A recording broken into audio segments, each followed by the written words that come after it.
Queremos ouvi-la sobre o que aconteceu hoje à tarde. Qual é a sua opinião? Sim, eu acho que o Brasil chegou a uma situação limite. Na verdade, o Bolsonaro colocou o povo brasileiro numa situação limite. As pessoas estão morrendo de vírus, morrendo de fome, estão perdendo emprego, perdendo seus familiares, vendo a sua renda reduzida diariamente. E por responsabilidade do governo, que tem uma política deliberada, né, de não garantir o isolamento social e de não auxiliar comerciantes e pequenos empregados que empregam 60% da força de trabalho no Brasil.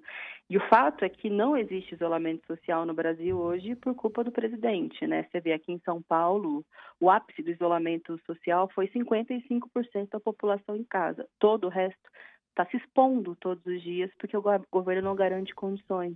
Então, essa situação limite a gente pôde ver hoje na Avenida Paulista. Claro, também muito incentivados, eu acho, por uma dinâmica que a gente vê no mundo, principalmente nos Estados Unidos, de uma reação contra a violência policial com a população negra, né? Aqui no Brasil a gente teve nas últimas semanas o João Vitor e o Matheus, que foram assassinados pela polícia quando estavam, inclusive, dentro da própria casa, um outro participando de uma ação solidária, enfim. E nos Estados Unidos, o George Floyd morto à luz do dia, sendo filmado, assassinado pela polícia. Então, é uma panela de pressão o que a gente vê no Brasil. E é natural que as pessoas queiram ir para a rua, porque, além de tudo isso, assistem ao governo fazendo ameaças autoritárias, subindo o tom, ameaçando fechar o Congresso, ameaçando ir para cima do Supremo, volta do AI-5, Eduardo Bolsonaro, filho do presidente, inclusive fazendo chacota, como se fosse possível, com símbolos nazistas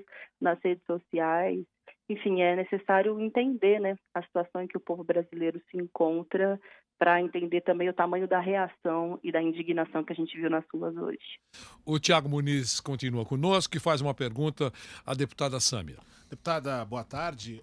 Boa tarde, Thiago. Uma coisa que se coloca muito nas redes sociais, principalmente, né, é a possível construção, então, de uma frente de oposição. Na verdade, isso tem vindo um pouco dos últimos dias, na verdade. Essa discussão tem ganhado corpo, mas se colocaria uma frente com nomes da partidos de esquerda, de centro-direita, até de direita, mas que essa concertação não tem sido possível, porque por algum motivo ou por outro, por exemplo, um lado fala que um contribuiu com o impeachment da presidente Dilma e o outro fala que contribuiu com a manutenção de possíveis esquemas de corrupção ao longo dos governos passados. A senhora vê algum tipo de concertação possível para que partidos de diferentes matizes ideológicos façam uma aliança? Porque imagino que para ter força parlamentar, para ter capacidade de articulação, da formação de uma oposição de fato, é preciso que numericamente esses parlamentares, esses setores da sociedade se agrupem. Isso tem alguma chance de acontecer na visão da senhora? É verdade, é necessário que diferentes forças políticas no país se unam para tentar barrar essa tentativa de fechamento do regime, essa escalada autoritária. Acredito que nos últimos dias há sinalizações de que isso está se desenvolvendo, mas eu concordo que ainda é muito tímido e insuficiente, principalmente do ponto de vista das instituições. Acho que o Congresso Nacional ainda segue num clima de normalidade, ou seja, não reage à altura às ameaças autoritárias que o Bolsonaro faz, inclusive ao próprio Congresso Nacional, ameaçando prender deputados, fechar o Congresso, diretamente com a própria figura do Rodrigo Maia, que, no meu ponto de vista, é muito ruim que, diante de uma escalada autoritária, se reúna com o Bolsonaro, diz que tem um clima de pactuação e de paz. Acho que deveriam, sim, subir o tom, porque, claro, quando os bolsonaristas, os autoritários, erguem a voz, eles se direcionam principalmente para os militantes de esquerda ou porque eles chamam de comunista, mas num processo autoritário, antidemocrático, mesmo aqueles que discordam das nossas agendas econômicas também são parte do alvo, né, dos autoritários e dos ditadores. Por isso é tão importante que todos se levantem, percebam a situação do Brasil e tenham altivez para responder à altura. Me permita, Que diante dos últimos acontecimentos, é possível que demais lideranças também respondam à altura. me permita uma provocação, a senhora deputada. Por Claro, exemplo, pois não. a senhora sentaria na mesma mesa de João Dória Júnior, por exemplo, de ACM Neto, em nome dessa... Só citando dois expoentes do PSDB e um do Democratas, que estão no campo ideológico oposto ao da senhora. A senhora sentaria à mesa com eles? Só assentaria na mesma mesa se o que tivesse em votação nessa mesa fosse a saída do Bolsonaro, contando com o voto deles. Porque eu sei que em muitas outras pautas nós temos muitas diferenças, principalmente na agenda econômica, que também é responsável pela situação em que os brasileiros se encontram hoje. Não tem auxílio emergencial a nível nacional, mas o governo do estado, que poderia ter adotado um auxílio emergencial paulista, não o fez e não dá nenhuma demonstração de auxílio, por exemplo, a pequenos empresários e comerciantes. Há muitas coisas que nos dividem nesse, né, no ponto de vista do nosso programa e da nossa atuação, mas eu espero que eles tenham posições altivas e determinantes pela queda do Bolsonaro, porque isso é necessário. É uma questão sanitária para o Brasil, em primeiro lugar, mas é também uma urgência democrática. Deputada, eu queria trazer de novo o tema, a entrevista da senhora para o assunto do dia. Que efeito a senhora acha que produz, que repercussão a partir de agora vai produzir a manifestação de hoje, o confronto que acabou ocorrendo durante essa manifestação?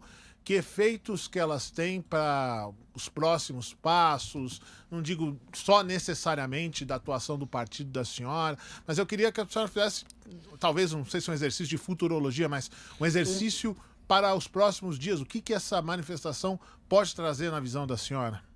Eu ainda estou analisando, né, as reações diante da manifestação de hoje, mas eu senti, através de, enfim, de diálogo com as pessoas e também nas redes sociais, que muitas pessoas se sentiram representadas pela urgência e necessidade de dar uma resposta mais altiva às manifestações fascistas, que se desenvolvem há semanas, que são gravíssimas. Uma delas agrediu jornalistas, na outra agrediu enfermeiras que estão na linha de frente, salvando vidas das pessoas que são contaminadas pelo Covid-19, e até agora havia uma sensação, justamente em função do isolamento social, de que não havia uma resposta tão altiva quanto a que eles estavam fazendo contra a gente, né?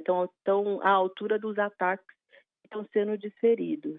Mas acho que a manifestação de hoje vai ter um impacto importante nas instituições, que precisam ouvir mais o que a população está clamando nas ruas, seja contra o autoritarismo do Bolsonaro, mas também seja pelas condições de vida que as pessoas estão. É fato, as pessoas elas perderam renda, elas estão morrendo de fome, elas estão morrendo com a violência policial.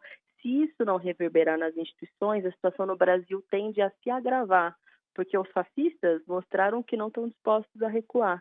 E agora, da parte daqueles que defendem a democracia, pelo menos há um setor expressivo que também deu a primeira demonstração de que também não vai recuar. Então, esse impasse, né, que eles impuseram para o país precisa definitivamente ter uma resolução. E, no meu ponto de vista, somente a saída do Bolsonaro vai nos possibilitar avançar como país, seja para enfrentar a pandemia, mas também para pensar nas condições mais imediatas de vida da população.